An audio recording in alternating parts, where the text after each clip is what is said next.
Welcome back, audience. How's it going?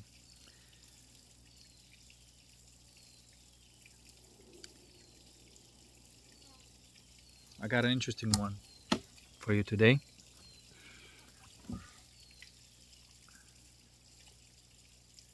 This may blow your mind, but if you were to really observe it for yourself, you'll find out that that's exactly how it all works. And in this video, I want to talk about, I know sometimes people call like a lower mind, higher mind, um, but I want to talk about what's in the middle, okay?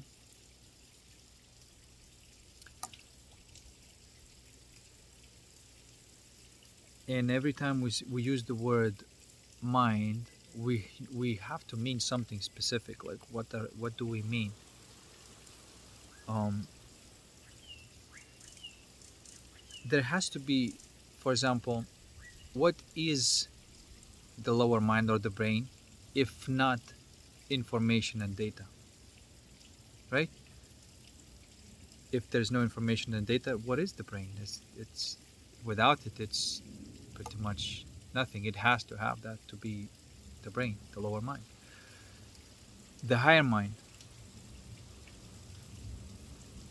What is the higher mind? The higher mind is universal wisdom, something that has to be tapped in. You cannot get it from the outside. That's the law, by the way, because everything from the outside is the past. It's already written from the memory. It's the past. If you want to change this current reality, it's not possible to do it externally. This is why it's another reason why you can never learn something outside of you that is pertains about your soul growth. It cannot be done. You can never learn from outside. This is why there's no such thing as spiritual authority. You may meet a person who is happy and blissed out, and you can meet people like that. And so you can obviously hang out with these people, and obviously you're going to have a good time. But as soon as you leave their presence, what then, right? And whatever that person would say to you, it really is not going to be a genuine kind of learning. This is why, like everything that I'm telling you, if it leads to a certain type of focus and action that you take, then you can tap into the same uh, level of consciousness levels of consciousness that will be brought into your reality as a new way of being. I hope I'm making sense. This is why you cannot learn anything that to do with your psyche. You cannot learn from the outside, because if you start learning out from the outside, I will tell you what really happens. Okay? And I know in my previous video that I was talking about this, and I am insulting the entire field of psychology. I'm insulting many things because they meant to be insulted, because they meant to be looked at of what's really going on, the final result of it. What was the impact on your consciousness? Did that improve people's consciousness? Did they grow from it or not? The answer is, of course, it's not. It fucked them up. And I want to explain why it happens, okay? So if we agree that the mind has to have some sort of structure that could be called as memory, otherwise with no memory there is nothing, right? So the brain, the lower mind, has a certain type of memory that is always changing, and that's to do with your skills and habits, and that's useful to keep on programming your lower mind or your brain, as because it's meant to be programmed as an instrument for you to get shit done and navigate this world. That's all. It's not supposed to be used to deal with your emotional issues. As I said, like if you do apply the lower mind to deal with your emotional issues rather than the soul capacity to uh, alchemize the negative emotions into the positives, and then when the brain comes in, the lower mind says like, hey, I'm going to help you out, of course you know what happens. Okay, So um,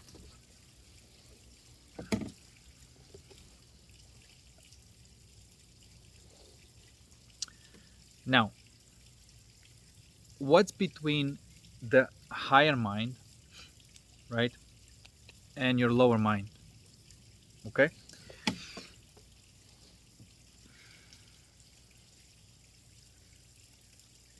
you can call it the middle mind, the matrix. It's the universal uh, code of challenge, if you will.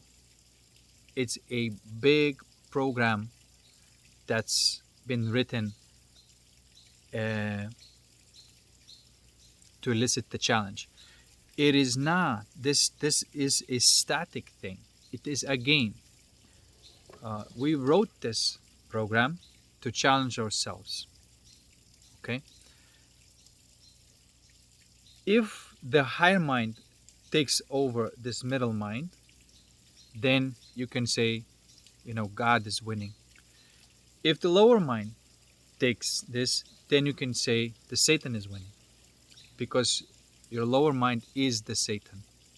Okay. When the higher mind is in control of your soul and the lower mind is in control of your body, that's amazing. Okay, for example, what's the definition? If we're talking about that principle of Satan that's taken over your heart, for example, what happens? What happens is that you are completely non autonomous being, because you run from the program, from the memory that's in already pre-written. And why you do that? It's because the pain and the pressure principles that you're put under, um, you avoid pain, seek pleasure, and so you do everything that you have to do not to feel those negative emotions. So you move away from them towards the specific outcomes, and they're very predictable. Okay, they're very predictable. So right now I'm nearing to this um, concept. Okay, so the matrix in itself is just a challenging matrix. Okay, if you apply the higher mind to deal, you apply the soul to deal with this, then the higher mind is dominating it. If you apply the lower, then the lower mind is dominating. Okay, the lower mind is supposed to be. Um, oh, okay. So let me just go back real quick. Why is it so predetermined? It's because if you do not and cannot handle or alchemize that pain and that pressure that happens, you will be run by it. And the good thing about this Satan or the devil, that code, it always gets shit done. Think about somebody being addicted to something. What are the chances they just gonna fucking do this again? Very high, because it's run, through that program. The only way you can get your self autonomy back is if this that pain and pressure in your heart is alchemized, and that pressure is no longer make you do stuff that your heart may not want to do. Okay, and so that's the battle for that throne of the soul. um Now, the really cool thing about that middle mind, that matrix, is that it's a program. It's a static program. It's never changing. It's doing its thing all the time. It's not alive. This is why to be angry about it just makes no sense, right? But it's spewing a certain type of programming.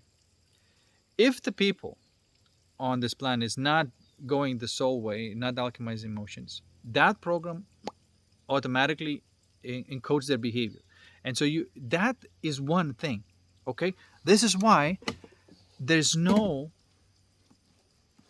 there's no unique problem, and it's not even, I have to differentiate thought from the inside. But if we are talking about from through the process of thinking, there is no original thought. There is no such thing as original thought. Okay, this is why you may even notice that if you witness enough people, you will see the patterns. My God, they're the same fucking patterns. You see? I said, how is like people? We thought people are all different and unique, and but they all have the same patterns. Or I shouldn't say all, but the people that like that. These are non-playing characters, or at least in non-playing character mode. They are not yet, you know, um, popped out of the egg. They're still just a non-player character, and all of their actions are already predetermined and 100% predictable. The only thing that is unpredictable is if they start alchemizing their emotions. They're no longer moved by that, okay? Because they go somewhere where, you know, um. Anyway, but the message here is that there's only one hive mind. There's only one universal mind of God. There's only one hive mind, and then that hive mind, it's a program that uh, runs, and they branch out in to those individuals.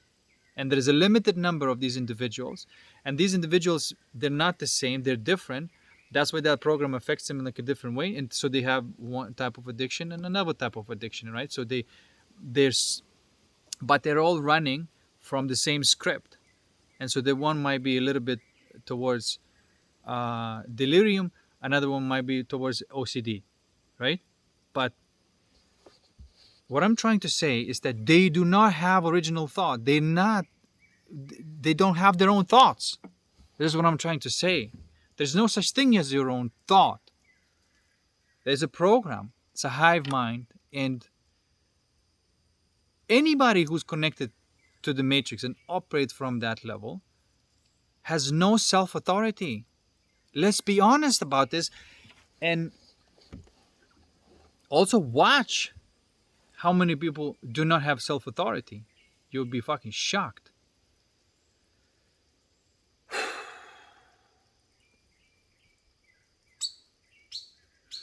If anything, like outside that script, it pops out like a sore thumb.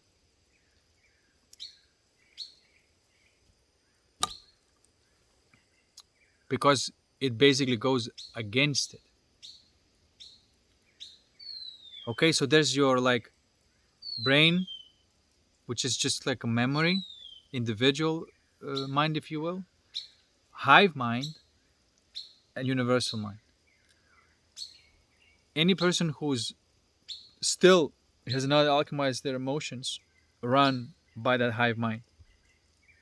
Again, I just want to send this message very clearly that think about the implications of this, that they do not have their own original thought. Okay? All of these so-called negative thoughts are the same fucking thoughts. There are a limited number of them, and are the same fucking thoughts. If you look at people, how they react in relationships, you'll see, oh my God, same fucking shit. Look at another couple or another family, same dysfunction. Same. What are the chances that it's all the same? You know?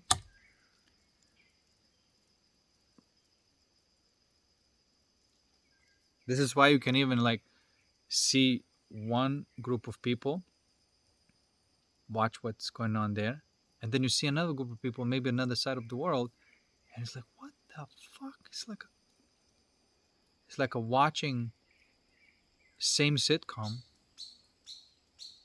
but with different characters, with different actors. Because the script is the same, the hive mind is the same.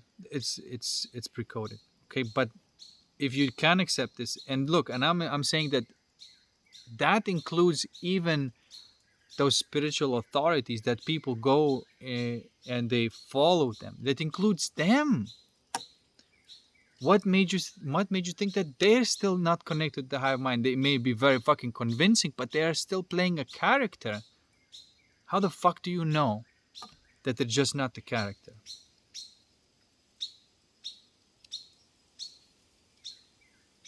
And there are very popular of these, you know. And of course, there are exceptions, but they're not really putting in like um they're not creating followers, I should say. If somebody is communicating something to you and says like, hey, look, there's no spiritual authority, you are connected with the same stuff that I'm connected to, you have the same capacity that I have, same capacities. We may be different in terms of like the maturity of the soul, and that's totally fine. But I've been where you are, and you will be where I am, and so that's what's going on. you know but this hierarchy, there's a spiritual hierarchy, but it's not like a physical hierarchy. It's not about domination, it's about responsibility. Somebody who has higher spiritual authority, if even if you want to call it, but it's not really higher spiritual authority. It's somebody who has been or are on their hero's journey, or this, like gone through a lot of these transitions, right? And somebody who can just generally be happy with no matter what's going on. Okay, so you can say, well, if somebody can be happy with no matter what's going on and capable to transmuting all these negative emotions, that's pretty fucking cool. And um and if someone else is just like is capable of handling some little emotions, that's fine too. you know and if something is too big, then you kind of have to rely on somebody who's bigger than you.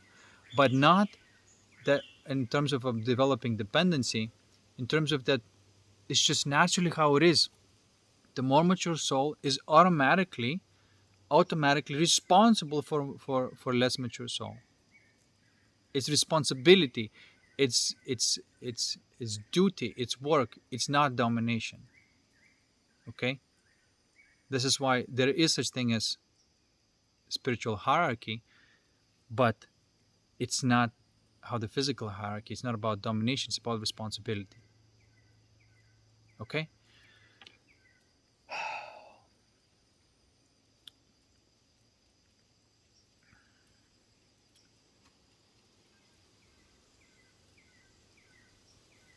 And still, like, it's like, okay, so keep it very simple. Okay, if somebody tend to be more happy on average or whatever, is capable of handling more difficult situations, then they tend to have a good vibe no matter what. And it's fun to hang out with these types of people. And when you hang out with types of people, you feel good. And that's all. They don't go like, hey, let me heal you because I'm a fucking super, you know guru thing, and I'm a fucking high priestess, or all this fucking nonsense. No, this is all bullshit. This is all imagination, and it's all nonsense. You just hang out with them, that's all, and they make you feel good. That's as complex as it fucking gets. Okay.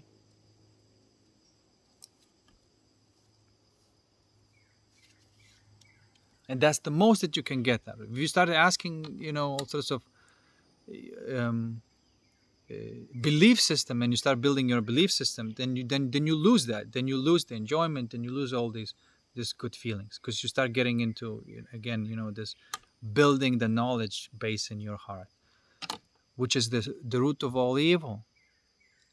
So that brings me to this idea of why you should not listen to of how what should you do with your psyche. It doesn't have to have knowledge. Your psyche, or your soul, another word for it. In fact, it should not have knowledge. Your brain, your body, your avatar should have knowledge. It should have skills of how to get shit done, absolutely. But your soul should be empty of knowledge. It's supposed to be full of wisdom and empty of knowledge, full of love and wisdom and empty of knowledge. That's the whole fucking point. So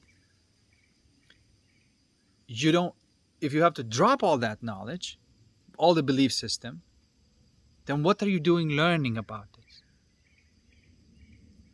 You're building, you're making yourself more and more fucking evil. And like, even the people who are taking these roles, and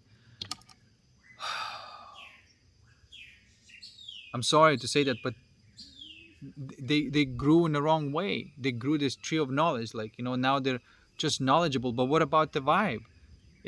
There is no vibe there. You know, the most that they become a source of knowledge for other people who also want to fucking grow in this mischief, to handle the psychological states, rather than say, okay, I don't need anybody to tell me, you know if I do anything, is to just remind me that, like, oh, any kind of negative emotion I can handle. Not only that I can handle, I can hold it in my awareness, be with it, and let it flower. And it ends there. Okay? It ends there. Then what happens? You feel really good. And that is your spiritual hierarchy. You feel amazing. You feel at peace, or whatever. And that's what your soul always wanted. Not to be, pumped full of knowledge. Because if you pump your heart full of knowledge, you can't feel. You can't feel. That's why sometimes people colloquially call it building a wall around your heart. What do you think that is? Beliefs.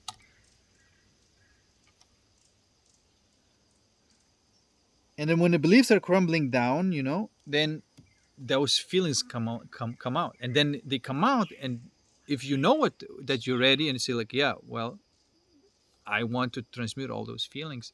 I want to sit with them, right?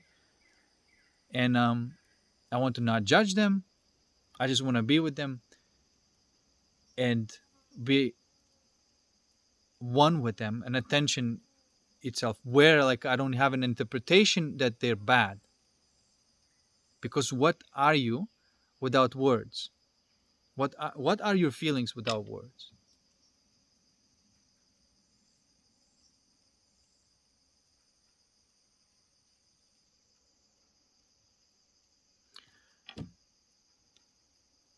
You can have the most negative feeling in your heart, and if you're not interpreting with your mind, it would just be actually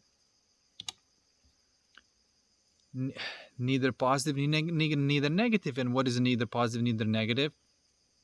Well, this is why, like, this positive negative is really confusing, because the middle is what's the point, and that's in the middle there is this peace, and then there's this bliss.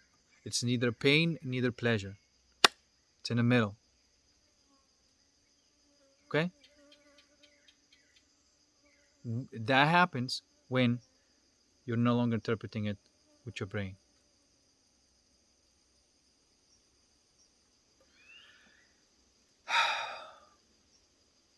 And if you can develop this type of habit, which is like what you do with your negative emotions, and when just hold them in your awareness like a jewel.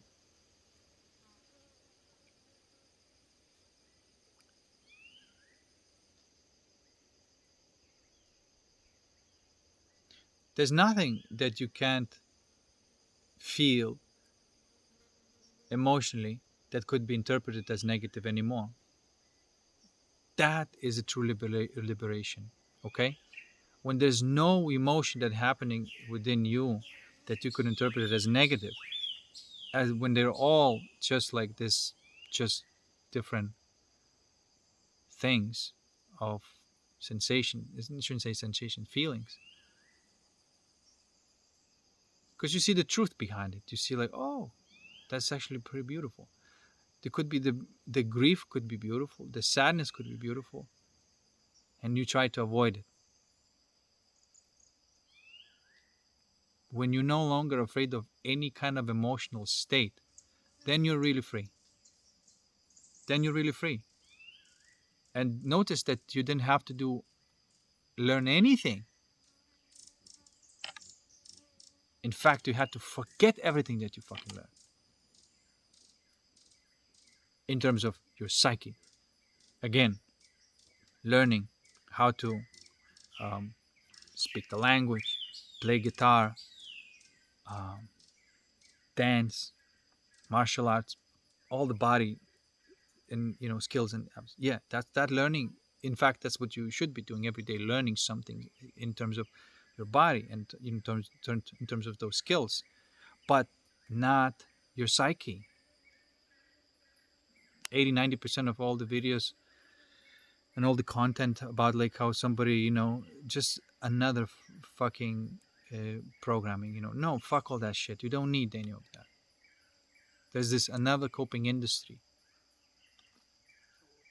Just think about it, like, just not even think about it. Why don't you just try to see if it's possible for you to not be afraid of any kind of emotional state that happens? You can be addicted to something, right?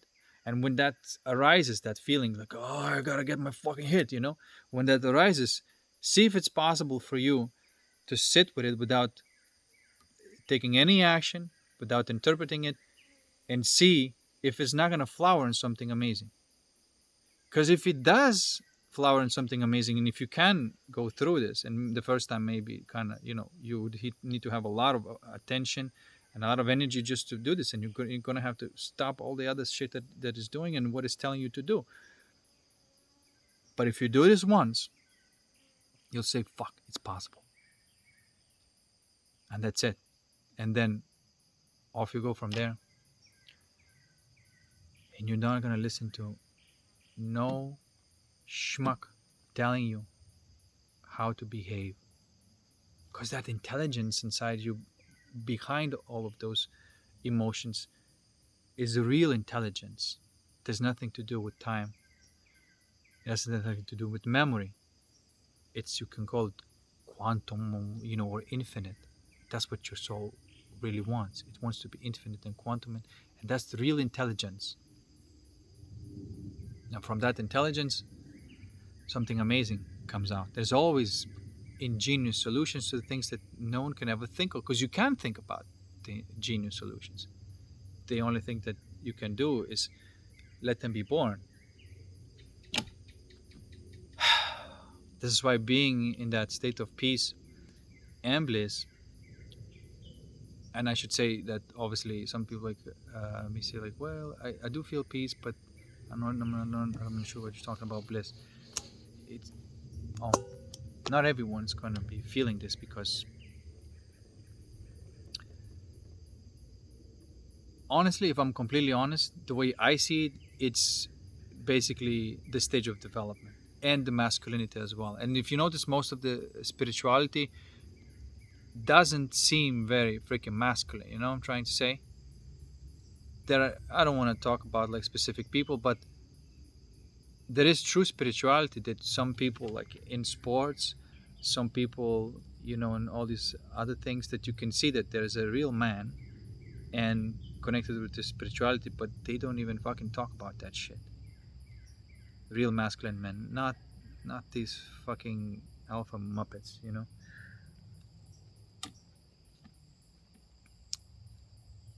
And so real masculinity, spiritual masculinity, is capacity to turn pain into bliss or power.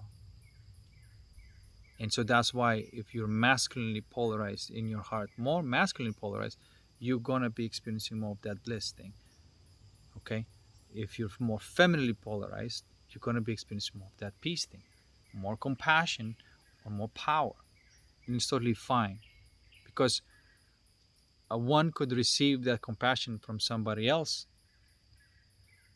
and exchange the energy of bliss. So there's this peace and bliss together.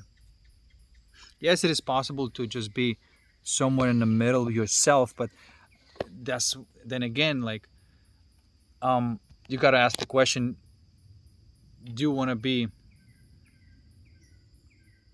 Sorry.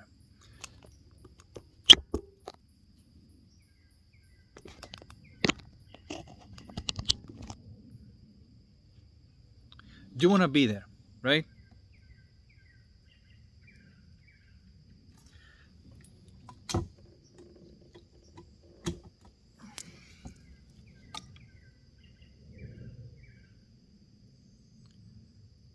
Sorry about this. Maybe it's time for me to go. But I'm just gonna finish this off by saying you don't need to chase the bliss. You don't need to chase even the peace, because it's happening to you all the time. And whatever is happening to you, and if you face this on emotional level, that's what's just going to be. Whatever is come to you, you cannot be above, you cannot be below, you cannot accelerate anything. Okay? And so if there's an episode in your life that is just like there's a lot of pain to deal with, it's happening to you.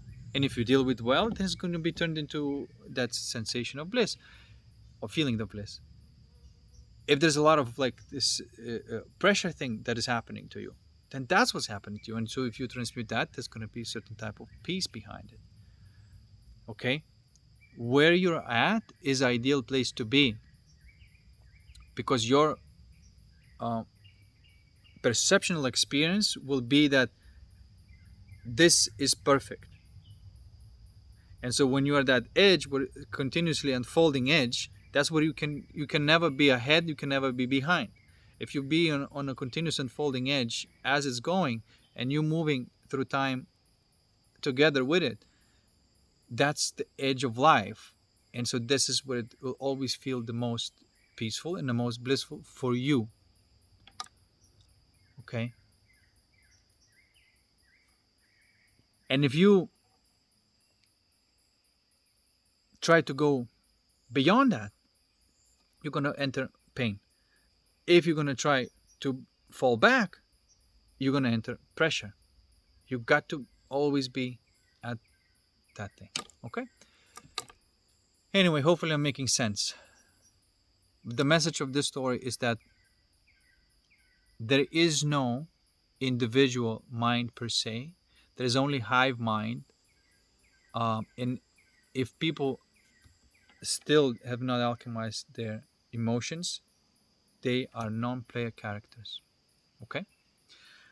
I should also say that there might be episodes where they just kind of pop awake, influenced by someone or or a drug or whatever, and then for the moment they could be like, oh shit, and then they go back to sleep. So then there could be non-player character with momentary lucidity. It's like they wake up in a dream. You become lucid in a life, lucid living. And when you are moved by this pain and pressure, you immediately know, or if you do notice that you're like, oh shit, like that made me do something that wasn't in my best interest, that's not what I really wanted, but made me do something like that. Okay, so then there's something to do for you to alchemize. And the moment when you start seeing that that is so, that is the beginning of the process of the alchemy.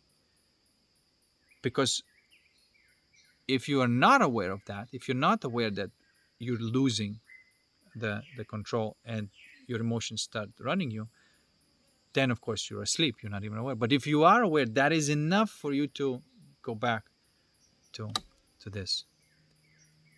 Okay? And there's a way to tune yourself to what I call like a 0 point, for example, where there's nothing uncomfortable, no emotion is uncomfortable, nothing. That's what they say. The true answer is that 0 point. You zero the emotion out. Sometimes I call it. You zero the emotion out. That is probably just a description, to understand with your brain. But truly, what's going on is you enter like this space of relief and awesomeness. Okay. So if somebody is behaving in a certain way and they're from their unconscious, you know that it's not the soul that's talking to you. It's this matrix program that is running through that individual brain. And it may look like this with this person, it may look like this with this person, but they still runs. It's a hive mind. And if you start seeing this, that there's either people are acting from the hive mind or from the universal mind, then you start seeing what's going on. And right now, these worlds are separating because you can't mix them. The people who are happy for no reason just do not fit in a society where everybody is driven by their addictions. And social media is possibly one of those. Corporate social media, I should say, is possibly one of those biggest addictions. And I've also noticed sometimes, like, I take the people that I know out from the social media. I said, do not fucking talk to me there. Let's talk one on one, like normal human beings, and connect this way. I'm not going to, you know, if I want to share something, it's usually I want to share with a, a specific person or a group of people that is just my tribe, right? It could be, people in my family. And so I can have these groups without these corporate social media. I could have that, on Telegram, where I'm saying like, okay, that's my boys, that's my family. And so I talk to them directly. It's personal, you know? And I have much better relationships this way. And and honestly, it just makes me vomit. Makes me wanna vomit. It doesn't make me vomit, it makes me wanna vomit. Participate. It just does not, I don't know. It's just I don't fit in anymore. Okay? And based on that, I'm saying that the hive mind people and the universal mind people, they just don't mix. The universal mind people will not go back into the hive mind. That's one thing is for sure. The hive mind people, if they're ready, they're going to be onboarding on the universal mind people. Okay, this is why the hive mind and the universal mind, it's different.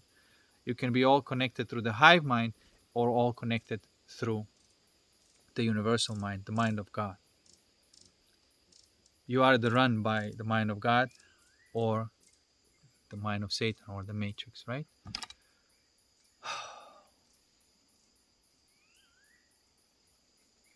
And sometimes these pressures, they come along, man, and kick your fucking ass. And even I'm talking to you and I sound like, oh, I'm a fucking boss. But sometimes it it's becomes difficult for me to zero it out. I still always find it, but because it's always different. This is why I can have method and I can commit to method, because there is no method. Like I told you, there's only the capacity of your soul is like an eye. It can be attentive and can be aware. It's like what's in between the center and everything around it. That liminal luminosity thing is how you dissolve all that nonsense. And you go back into that peace and bliss, and your life is being run by that now. Okay?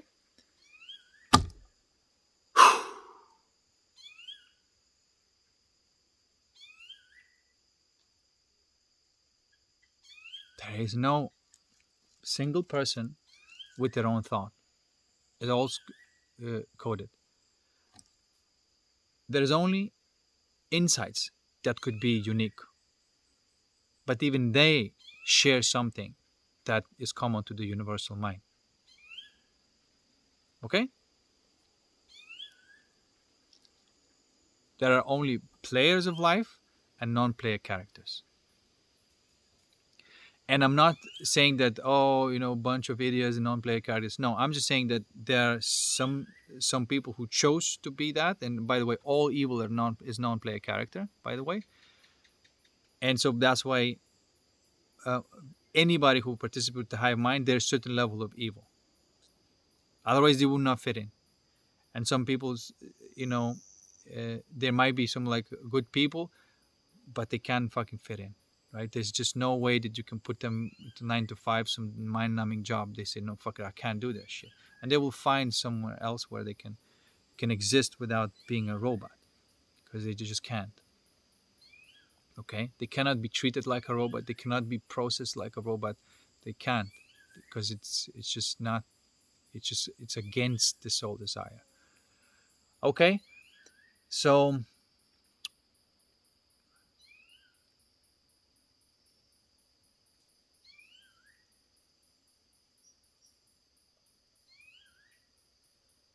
buffering.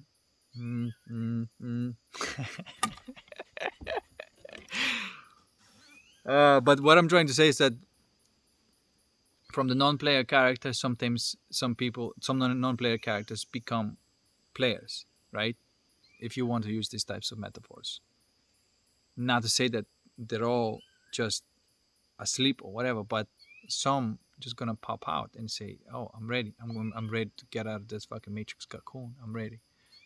And when they're ready, they will find you. They will ask you. They will want to hang out with you. And this is why this idea of like, "Oh, can you help them? Can you pull them out?" No, you can't. They can have to come to you and want to hang out with you. Okay, you can't pull them out of there. Because they don't want to get out. Actually, the matrix and the hive mind is programmed to pull you back in. If you think that you're going to help somebody because nobody's asking you to be helped, and say, I want to be a good Samaritan, this is how you get into your unconscious again. And so you're pulled back into the matrix, and you next thing you know is like, what the fuck happened with my life? I thought I'm trying to help people. No, because you have not yet been moving through your own self authority, because you would have known, and it would be very clear to you that you do not deliberately help people. It's If you have a deliberate intent of helping people, you're acting some sort of fucking role, and you're being a non-player character. That happens automatically, spontaneously, as you go through life fulfilling your soul desires. Anybody needs you, everybody, they're just gonna come to your life. You're not like an official, I'm a healer, I'm a guru. You're just a normal person doing your stuff that makes you happy. And through just a normal connections with other people, that energy is exchanging. People are learning what they need to learn, and that shit is happening automatically. Okay.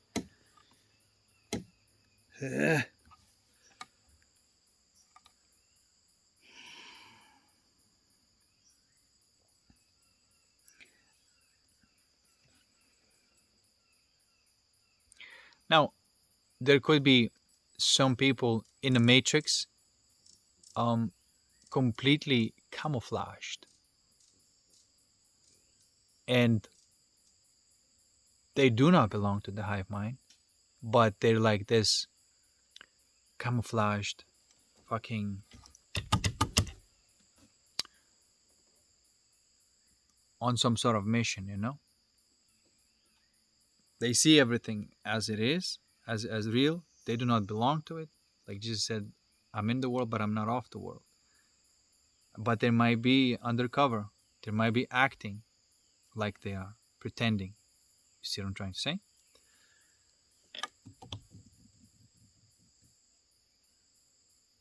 But real recognize real. Okay? I think we're done here. The moral of the story, I know I talked for so long to send like a simple message, but sometimes these messages have to be articulated from different perspectives to really land. And there is no personal thought. And this is why sometimes to me, like sometimes I'm watching people, and when I see that type of behavior, and there's nothing you can do, right? Because they have to come to that point and say, yeah, I don't want to have these types of thoughts. They're like, why am I having these thoughts? Because you have a negative emotion, negative thought. When you start alchemizing negative emotions, there's no negative thoughts anymore, because all thoughts are negative. There's no such thing as positive thought. If there's anything that's positive come to you, it's an insight.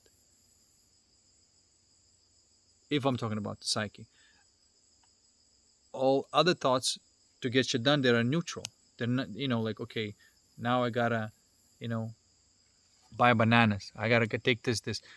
They're all neutral. They don't, but all psychological thoughts, all of them are negative.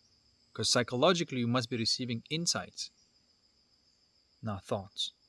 Because all thoughts are from the hive mind.